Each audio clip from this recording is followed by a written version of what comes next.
Welcome to the Simpler Business Podcast, where we talk about ways to do what you love and serve your people in a way that brings you income and freedom. I'm your host, Marissa Roberts. Join me as I chat with my favorite entrepreneurs about how they simplify their biz so that you can simplify yours. Changing your outer world begins with rewiring your inner world, and sometimes that means leaning into discomfort in order to set yourself free.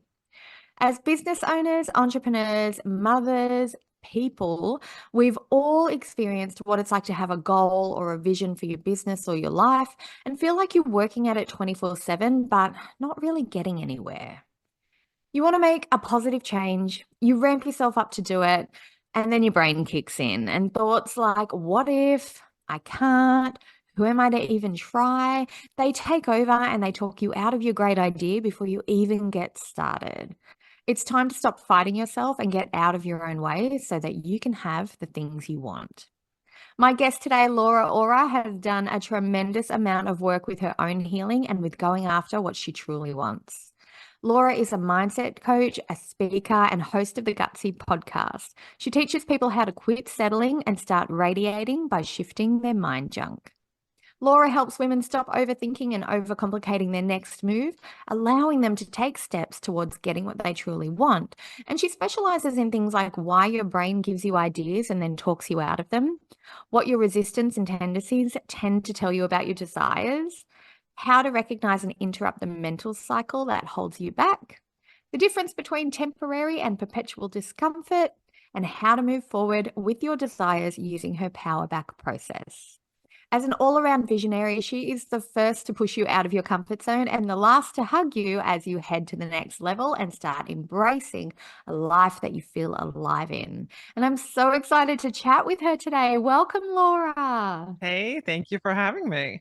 I'm so excited you're here because I think so many people can relate to that feeling of, oh, I had this idea, I'm a little bit excited about it, and then those thoughts start to creep in. Oh, is that, has somebody done it before? Am I not as good as they are? Have I got enough experience? Are people going to think it's silly? Like that little chatter that goes on in your brain. We don't talk about it a lot out loud especially with entrepreneurial friends, right? But I really think that everybody struggles with that at some point. And the more we discuss it, the more we realize, that's just words, right? I think a lot of people can relate to that. Oh, absolutely. I mean, everybody is experiencing it.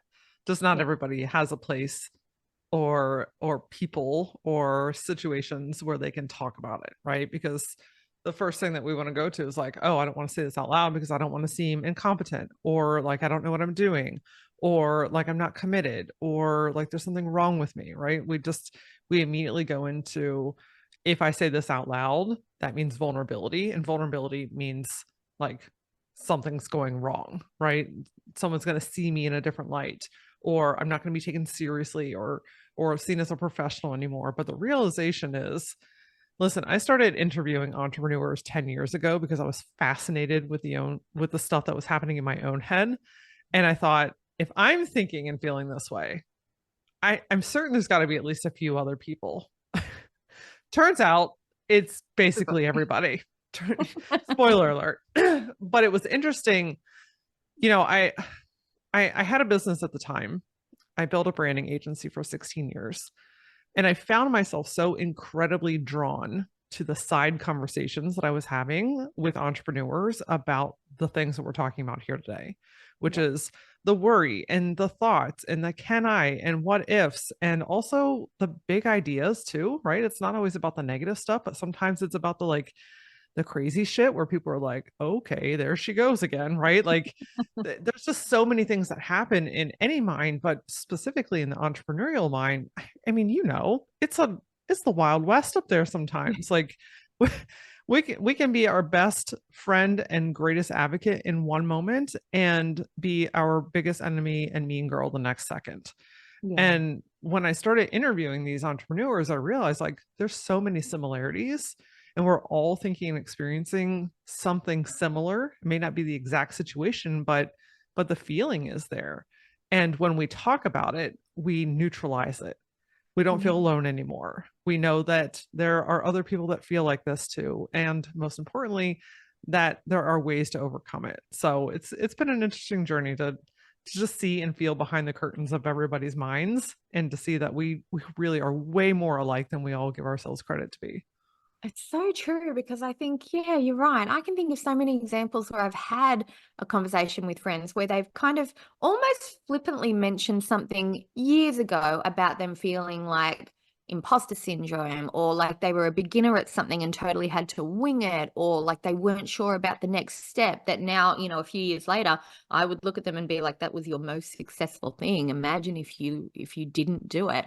And, I think there's some chat about it later when people are going well at something, but no one wants to raise it when they're stuck in it. And I think that vulnerability, we see it as a weakness sometimes, but that vulnerability is actually what brings people together and is a great way to kind of get more support from your network or your friendships and stuff like that. That sort of shared experience is such a powerful thing. And I think it's important that we stop seeing, you know, those things to ourselves like, oh, if I show any weakness, I'm not going to look successful, so no one's going to work with me. When actually, a lot of the time, I think that's what makes people so relatable to understand, have they struggled with something similar? And I think that's where connection really comes from.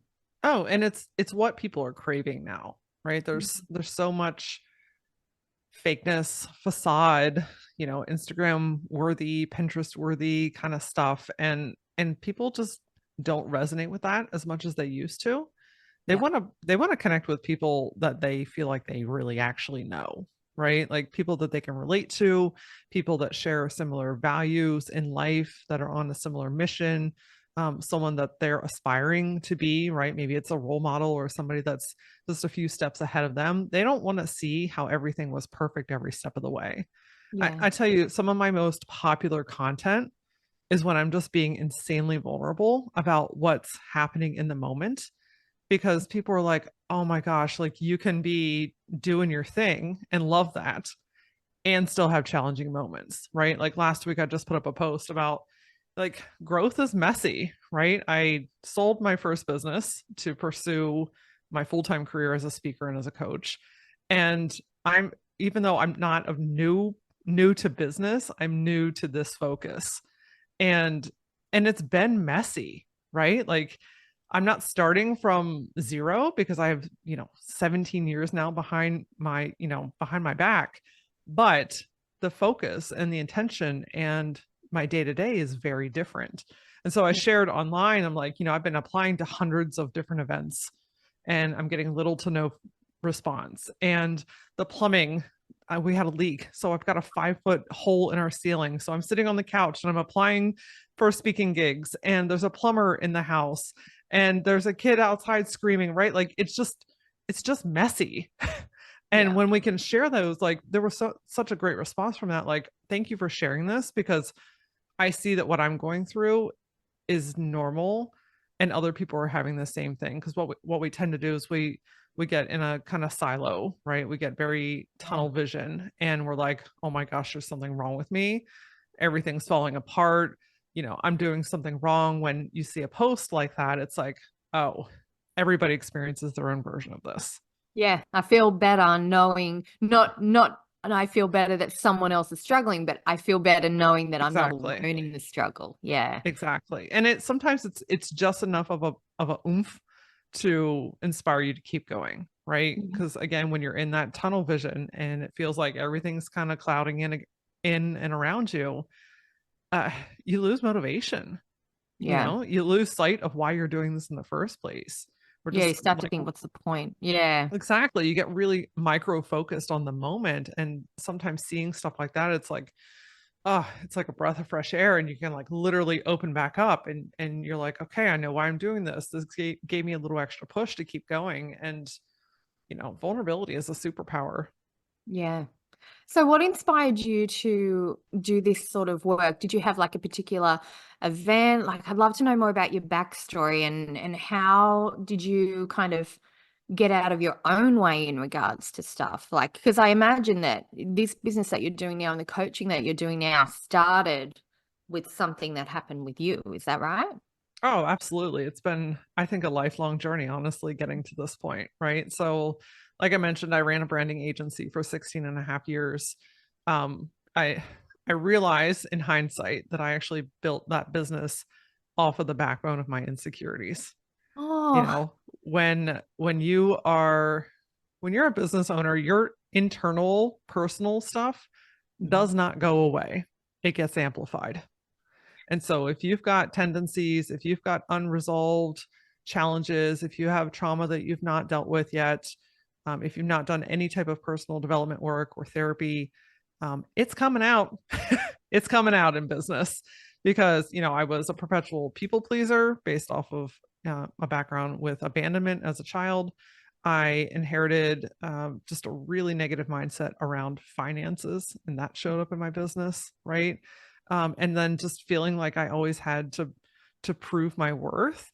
So I overworked myself. And that combination, listen, don't get me wrong, we had wonderful success over 16 years and a lot of really incredible moments. But man, did it hurt most of the way. Yeah, And exhausting. Yeah. absolutely exhausting. So, when I was building that business, I was definitely working on myself, but it wasn't until COVID happened that shook everything, and it forced me to face the things that I had not yet dealt with. And like I mentioned, I had been interviewing at this point. My career started to overlap.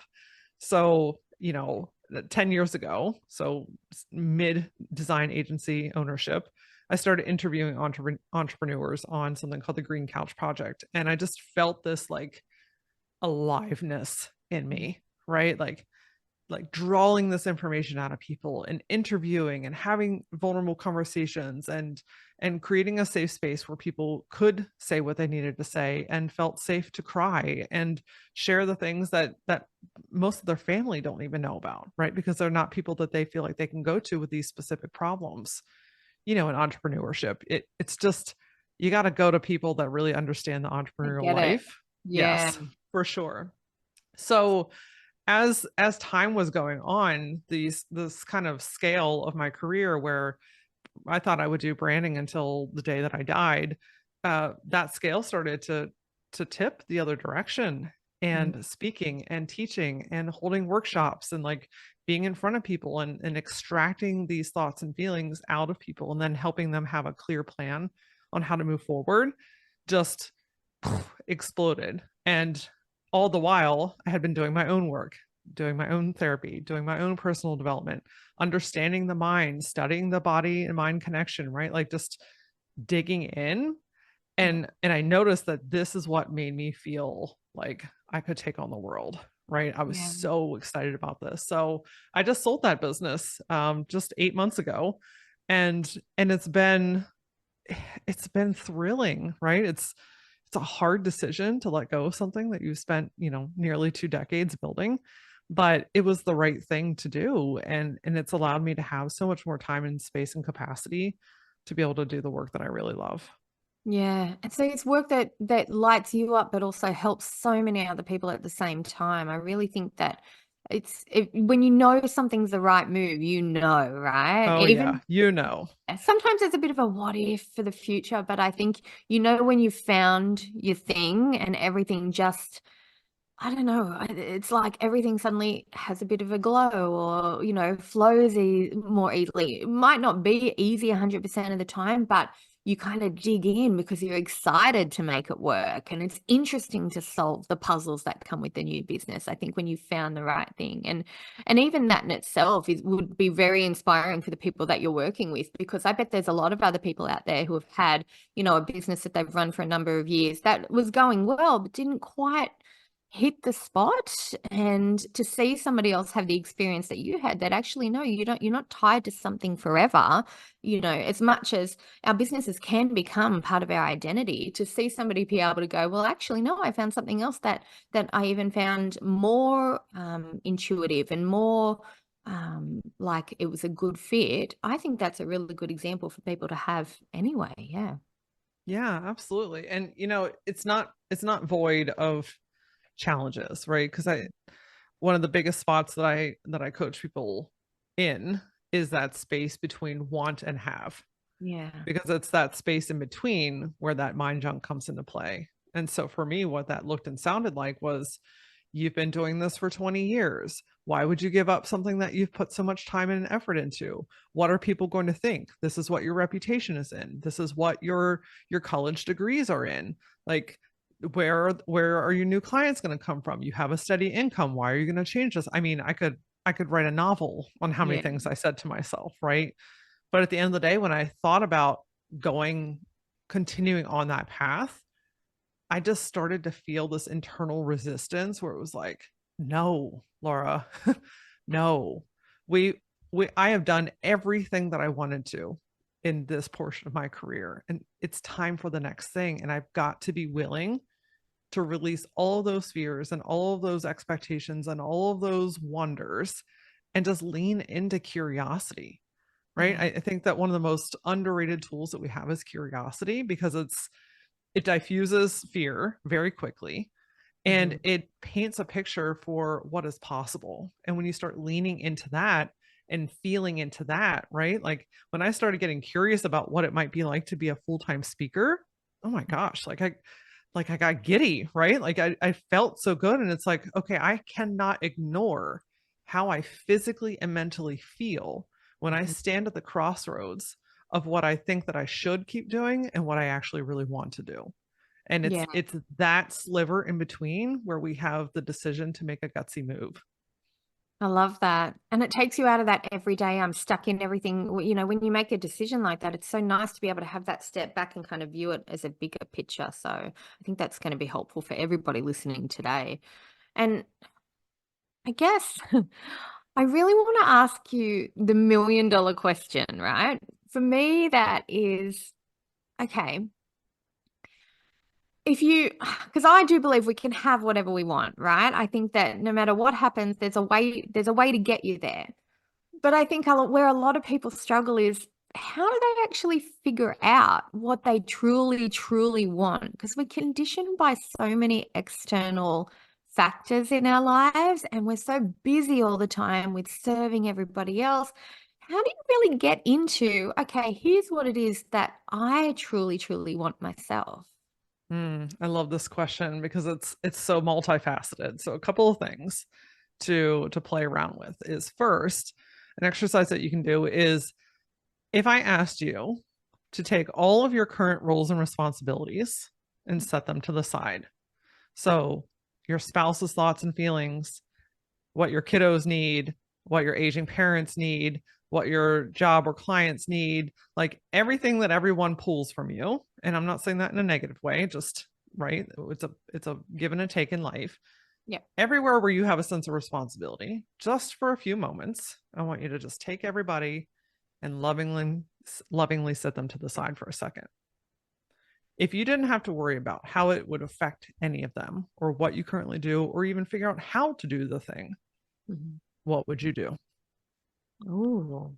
And usually the very first thing that pops up in your mind is exactly what you need to know. Yeah, that is cool. That took the And pressure off straight away, too. yes, because notice, right, that the pressure is not really coming from you, Hmm. it's coming from the expectation. Yeah. And so when you give yourself a second to just lovingly sit everybody to the side for a moment and ask yourself what you would do, that very first thing that comes to you is exactly what you need to know in that moment. And then your mind naturally is going to be like, well, how do I do this? And what are they going to think of that? And I don't have the time to do it. Okay. All right, friend. We don't have to like figure out the world today. We don't have to, we're not flipping tables over and making all this happen next week. But Hmm. now you have a little bit more clarity on a direction. Yeah. Okay. And when you have clarity on a direction, you can start making choices, decisions, and actions that go closer towards that. Okay. So getting to that thing is small, messy steps towards it on a regular basis. It's not this whole like, blow it up and see what happens kind of situation. I mean, every once in a while, Well done. somebody will do that, and, that works sometimes. But for most of us, taking those small, messy actions towards it will help you to get to that actual thing. The second thing that you can do is, if you're still not clear on like the arrival, right? The thing, the ultimate goal, right? If that's not taking shape or form yet, don't get discouraged. People don't figure out their purpose in life like overnight. Okay. Mhm. I want you to focus on what kind of feeling you actually want. Okay. Oh, What kind of feeling am I going for? Is it white space and freedom and time? Like I mhm, want the ability to like kind of come and go as I please and be able to do things on a random Tuesday afternoon or take my kids to this or hang out with my girlfriends there or whatever the thing is for you, right? When you focus on the feeling, you don't have to know exactly what the thing is that gives you that. mhm, This is how you get to decide to make decisions that support that feeling. So if I, for instance, if I am craving more white space, I'm using this example because it's one of the things that I really wanted, a feeling that I really wanted to experience. When I think about, okay, I want to feel more free in my time. mhm. When you go to make decisions, hey, Laura, can you take back-to-back meetings on, all day Wednesday? Hmm, that doesn't really support what I really want, right? For me, I do better when I've got at least 15 or 20 minutes in between things. Gives me time to go stretch and get some sunshine and drink some water and blow my nose and just pee and do all human stuff, right? When I'm back to back to back, I'm putting so much pressure on myself. But if I know what I want is flexibility and freedom, then I can say I can't do back to back, but I can do this, or that. Right. So I'm making decisions that support what I want. And that's going to help you get clarity on like the actual thing that's molding and forming. Yeah. Oh, I really like that because I feel like that's a doable step too. You know how sometimes when you make a big decision, you kind of get in that overwhelmed sort of freeze, and then you're like, oh, you're right. It's such a big thing. Or if you're unsure, you can feel like either I have to know exactly what I'm doing or I can't do anything at all. And that's such a black and white moment. I think going by feeling is such a nice thing because you can start with the tiniest steps possible. Like, how do I just want to feel? When you were giving that example, immediately I was like, yeah, I need to schedule like downtime into my calendar before the week starts, like a month Yes. ahead, so that people can't accidentally book it. And I'm a natural people pleaser. And so if somebody says to me, can you do this? My brain goes, of course I can. I can deliver anything. And I want to make that person happy. And I realized, especially over the last couple of years, as my businesses have kind of exploded growth wise, I'm very excited about that. But, as somebody who likes to work a couple of hours a day, I got into this habit of saying yes to everybody and then realizing, wait, I'm in meetings so many meetings all day now that I have to work into the evening to get the actual actions done from the meetings. And I was like, all back to burnout, which is ironic considering my whole business is teaching other people how not to do that. Right. But you're Yes. right, that people pleaser nature really got in. And I was like, oh, just stuck in this quicksand of saying yes to people because I technically could, or I would physically be able to do it, but it would be at the detriment of my own well-being. And that's me putting myself last instead of going, no, how do I want to feel? So yeah, that was a real big aha moment for me just then. Excellent. That's great. People pleasing is way more common than we realize. And I think the key thing that I want you and everyone listening to know is there's a huge difference between people pleasing and helping people. There seems to be this unspoken thought that if you're not a people pleaser, then you hate helping people. And it's like, hold on a second. Helping people is consciously choosing to support others without expending yourself. Mm, People pleasing is expending yourself to make other people happy. And so yeah. if you're intentional about building in that time for yourself, blocking it in before the week even starts, right? Being conscious about what you really want, then you can support yourself and help people in the way that fits you the best without going like over the top all the time. Like most people aren't even expecting us to do that. We just I feel like we have know. to. Yeah. And they're like, yeah, now, the times that I do actually say to people, yes, I can do that, but it won't be ready for a couple of weeks because I've got a lot going on. They go, yeah, that's fine. That Whereas, and see that is consciously choosing to help others without expending yourself. yeah. Bravo. Because one of the things that you can do is say, I would really love to help. I would really love to help you with this. but my Mhm. schedule's pretty full for the next 2 weeks. Would it work if I do this in on such and such date? And they're either going to be like, yeah, absolutely. I had no expectation of you to do it any faster. And you're like, cool. Or they're going to be like, oh, no, I need this sooner.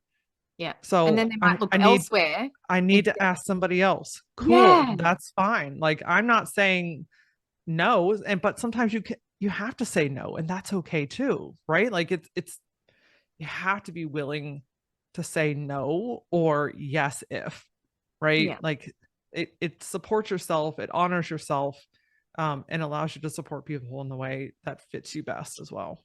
Yeah. So then when you help people shift their thoughts or shift their approach to how they're doing things, do you have a particular process that you follow or something that you recommend? Because I think we're naturally wired to do what we're doing now. So we're not always conscious of the behaviors that we're doing and the mindset that we have behind the behaviors. So Mm-hmm. how do you get people to move into that shift mode? Yeah. So I've got a process that will help you disrupt that. I Mhm. think of myself as a disruptor in the best of ways. Mhm. And it's called the power back process. It's a process that I developed that I didn't know that I was developing until I was doing it. And then I was like, hold on a second, what's working here? Let me document this. If it's working for me, I can teach other people how to do the same thing. So it's very easy. I'm not saying it's simple, but it's easy to do. So you can do this standing at the grocery store line, driving in your car, sitting at your desk. You don't need to go anywhere. You don't need to buy anything. Okay. The key thing is you have to do it. Otherwise, it doesn't work. So the power back process is an acronym, aura, AURA.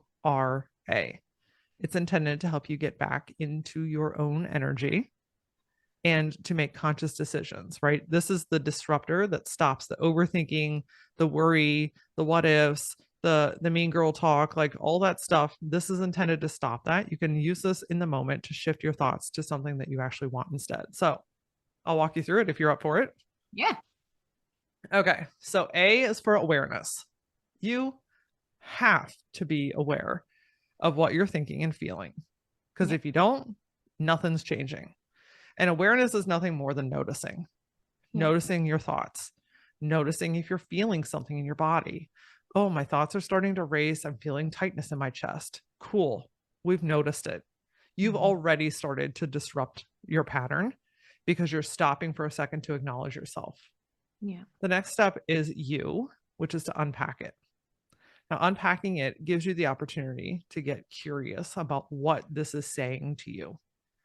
Okay. Oh, I wonder what's happening right now. Did I see something? Am I writing something? Like, oh, is this tied to something that I've dealt with in the past? Right? You see how I'm just like curiously asking myself questions just to get to know this thing better. I like to look at this part of the process like talking to your inner child, right? If a child was having a big emotion, how would you ideally want to communicate with them? Mm. Softer, getting on their level, hearing them. This is what unpacking is all about. And when you do this, you immediately start to diffuse the bigness of what you were feeling. Okay. Once you have a little bit more of a grasp on it, right? Now you can go to R, which is to reframe it. So this is the place where now you're talking a little bit more to your higher self, your the knowing, your soul, right? This is what's really true in this moment. What do I have the power to do instead? What what am I avoiding that I could actually take control back over, right? This is like getting regrounded in yourself. This is choosing to claim something different. And when you Mhm. do this, you're taking all of that power away from the overthinking and wherever you were headed, and we're spinning it back around towards that thing that you want instead. Then you can go to A, which is aligned action. So now Mm. I'm consciously choosing to take action towards the thing that I want and I believe instead of the thing that my mind was spiraling me away from. Okay. So this is how you catch your thoughts in the moment and shift them towards the thing that you want. I've done this hundreds, probably thousands of times. I've taught it thousands of times. And it is the disrupting tool that helps you to stop overthinking and start taking action towards the thing that you really want instead. And I Yeah. promise you, if you use it, like at first, it's going to feel kind of weird and you're going to be like, am I doing this right? Did I miss a step? Like, okay, let it be messy, right? But if you do this a handful of times, you're going to realize that you have way more control in the moment than what your brain is allowing you to think that you do. Yeah. Yep. I think that's a really nice way to kind of stop that reactivity where you're just constantly going and going and going and giving and giving and giving and kind of losing yourself in the process, to be able to have that little moment of pause and go, no, hang on a minute. Let's just walk through these 4 steps and kind of really get a handle on what's actually going on here and how does that actually relate to my goal or how I'm feeling right now. Yeah, that's pretty powerful stuff. I love it. Yeah. And I'll give you one other tip, because sometimes we don't catch it, right? Sometimes we're already in the moment. Sometimes we get super fucking triggered by something, right? Like Yeah. whatever, sometimes you're just in it, right? And so something that's really powerful to do if you're already in it, meaning your thoughts are racing, you're feeling out of control, you're starting to do all kinds of crazy stuff, right? Like the best thing that you can do is Oh. move something. And what I mean by that is get up, take a walk, stretch, dance, shake it Mhm. out, right? We're inviting somatic practices in here. Movement can also be talking, right? So earlier this week, I was just feeling really bottled up, right? It's period week. So my mind's going 100 miles an hour, faster than what it normally does. I got all kinds of stuff going on, right? Like I'm just feeling a lot of things. And I'm like, oh, what do I teach my students? What do I teach my students? I got to move. What do I feel like I need to move? I need to move my words. Mhm. Anger gets such a bad rap because it's like quote unquote a negative emotion, but it's really just your body's way of saying I need to express something. Yeah. So I yelled out loud what I needed to yell and to say, and I let that energy move out of me. And wouldn't you know, in like 20 minutes I felt so much better. So Yeah. if you're in the heat of your brain, move something. I Yeah. promise you will feel a million times better. Yeah. And that moment can feel so big, right? And then you look back on it later and go, well, hang on a minute. It's actually not the big deal I thought it was. I just had to approach it from a different perspective at the time. Getting out of our own heads, I think, is really the big battle, isn't it? Like that sort of feeling of, I don't know, it's just so, it seems, it's mind blowing to me that we can all have like an amazing idea, and you think if it doesn't work out, it's going to be because the world doesn't want you to do it or other people are putting you down. But actually, it's ourselves. Like we hold ourselves back before it even, before the horse leaves the gate or whatever the saying is, and just kind of go straight from, I would really, really love to do this to, oh my God, here's 10 reasons I'm not going to be able to do it. And I feel like, yeah, there's so much tied up in it. To be able to have that sort of clarity and go, all right, so when I'm feeling like this, I can actually take this action. Or when I'm feeling like this, I can just pause and remind myself that that's just mental chatter happening. It's not necessarily true. There's so much power in that. Why do you think people do that? Why do you think we talk ourselves out of those good ideas? Where does that come from? Everything and everyone. It comes from, listen, we're not born believing that we're not capable. I mean, when Yeah. if you watch a toddler, they are invincible. Yeah, they're like, I'm awesome. They don't give two shits, right? Like they're just doing their thing because they believe that they can, because they don't have anything else to tell them that they cannot. They have no other experience. And so Yeah. if you think about, as time goes on, we see what other people model and Yeah. what they do and what they don't do, and where people hold back, and what the world tells us that we should and shouldn't do, and societal expectations, and someone else's opinion. And it's like walking through life and just picking up people's like bags of sand and just carrying it through us in Yeah. our life. And so we get to this point where it's like, I don't really know, because now it's all of these external sources that have influenced us. Hmm. And a lot of the work is getting back to who you were before the world told you what you should be. Yeah. That's your center of power, right? Like that's your truth. That's who you are. And that involves, while as you're walking, now we're sitting down somebody's bag of sand. We're tossing that one over there. Maybe this one I'm going to drop kick, right? Like that one really needs to go, right? And it's Yeah. like releasing yourself of all of these things. And it's not to say that you're never going to not believe in yourself, because it's just human nature to keep us safe, right? Yeah. Your brain wants to keep you safe, and what it deems safe is what it knows. And so if Yeah. it's only known chaos your whole life, being still is not going to feel safe, right? If Yeah. you've stayed quiet your whole life, speaking up is not going to feel safe. If you've been in a job your whole life, starting a business does not feel safe, right? Yeah. So it doesn't mean that it's wrong. It just means that it's new to you. And we've got to work through those motions and emotions and the jitters that come along with taking a risk and doing something new. Yeah. So don't let it hold you back. Just recognize that people feel these feelings. They're perfectly normal. It doesn't mean there's anything wrong. It's just your brain going, hang on a minute, we just need to tread carefully and make sure you're going to be okay while you're doing it. And we've got to interpret that as something that is nurturing us and looking after us, but not necessarily correct information. So, yeah, I Yes. love that. Oh, Laura, I think I've had like 5 aha moments alone in this. Like, I think we've been chatting for like Excellent. half an hour. That's been amazing. And and like honestly, I've been working online or doing my own thing business wise since I think 2012 now. And if I look back, there's not a lot of times where I gave myself permission to kind of stop and consider how am I really feeling about this decision? What's holding me back from the next step? That sort of stuff just kind of creeps in, and it's almost like you compartmentalize it and kind of push it to the side and go, yeah, I know.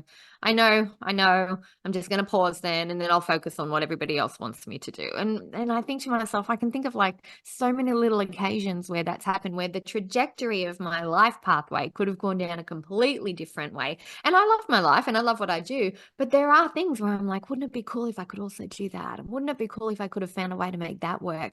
And then me going, well, you can't have it all. There's not enough hours in the day. But actually now I'm thinking, well, hang on, time doesn't have to be restrictive anymore. I just really need to focus on what are the things I want to use my time for the most, and what are the things that I think I'm going to look back on and go, wow, I'm really glad I did that, as opposed to, wow, I'm really glad I was able to help everybody with the thing they wanted me to do. Does that sound terrible? Even now, I'm No, like, if oh, you that think sounds about it, selfish. you're going to help everybody get everything that they want while you're not getting anything that you want. Yeah. Yeah, That's what that's it boils crazy. down to, you know? Yeah. And Imagine if and my kids remember, did that. I'd be like, no, that's great. Don't. oh yeah, you would be like, absolutely no, absolutely not. You need to prioritize yourself, right? And remember too, like even those subtle sayings where there's not enough time in the day, Mm-hmm. if that is playing on repeat, whether you're saying it out loud or you're thinking it internally, that's what you're training your brain to believe is safe. Yep. And so it only knows what you teach it. Yeah, And true. so when you go against this, you're going to feel uncomfortable. But I love how you're like lighting up and getting a little bit excited and inquisitive about like, hold on a second. I think I have more options than Yeah. thought that I was allowed to have. And that's the turning point. Like that's the aha moments that I love to watch people have, because it's Mhm. like, hold on a second. I actually have a lot more ability and power to change things in a way that benefit me. I don't have to keep doing things the way that I've always done them. Yeah. I love that. I feel like this is just the beginning for me. And for people who are listening today too, I think this is going to be like a little moment for them to be able to do that sort of mental assessment as well. And I know they're going to want more. So can we talk a little bit about your resource? You have a private podcast series on getting I out of your head. I'd love to know I more about that. I do. So if you enjoyed or are more interested in that process that I just taught you, the power back process, if you go to lauraora.com/foundations, I will send you 5 days of free audio and I'll walk you through each part of that process more in depth. There's Mhm. a handy dandy worksheet that comes with it so you can journal along through it to really get to know it more, and how it works for you. I'm very adamant about teaching framework that you can adapt into your own life, not a copy and paste of what I do in my own life. Mm. So this is a great way for you to like dig into this more and explore this more for yourself and how it's going to work for you. And I'm telling you, it's a game changer. If you use it and you use it frequently, you will change your life. Oh, frequently. That's a good point too. It's not just a one and done, Oh right? no, my friend, it's not a I'm not a magic fairy over here. I'm not, waving a wand and ta-da, I've solved all your life's problems. Frequently. Yes, this is a tool, much like working out is a tool to strengthen your body. This is a tool to strengthen your mind. Yeah, I love that. All right, I'm going to put a link in the show notes for anybody who wants to go down that journey. I think that's going to be a really good one because, your week is really, really busy doing everything for everybody else. And just to have that set time, that kind of, okay, I'm going to take 5 days and I'm going to focus on this for a little bit of time every day. That's a really nice way to break that down and make that manageable no matter what someone's got going on in their life. So I really, really love that. And I know people are going to they're probably going to want to like connect with you, ask you questions. So what's the best way for people to reach you? Is it website, social media, favorite platform? Yeah, lauraora.com is the hub for all things me. It has all of my social links. It has the Gutsy Podcast link. It's got all the things that you need. But I will tell you that I play the most on Facebook and TikTok, and my handle is at that Laura Ora. So I'm the one answering my DMs. I love having dialogue. If you heard me on this podcast and something resonated with you, please DM me. I would love to have a dialogue with you. Lovely. All right, I'll put links to all of those in the show notes too. Thank you so much for being here. This has been such an enlightening chat. And for me, it's first thing in the morning. So I feel like I now have this little boost for the day ahead. And I'm very excited about where my mind's going to take me for the next few hours. So that's going to be really cool. So thank you so much for being here, Laura. Absolutely. Thanks for holding the space for us. Oh, it's been amazing. I hope everybody listening out there has loved our conversation as much as I've loved having it. If you want to take a step further and dive into Laura's process, click the link in the show notes. You can access that straight away. And I will see you all in the next episode. I hope you enjoyed this episode of the Simpler Business Podcast. If you did, please subscribe, rate, and review us on Apple Podcasts. There's a link in the show notes to make it nice and easy for you, just the way we like it. If you're ready to simplify and scale your business, you can get started with my free audio class at marissaroberts.com. See you next time.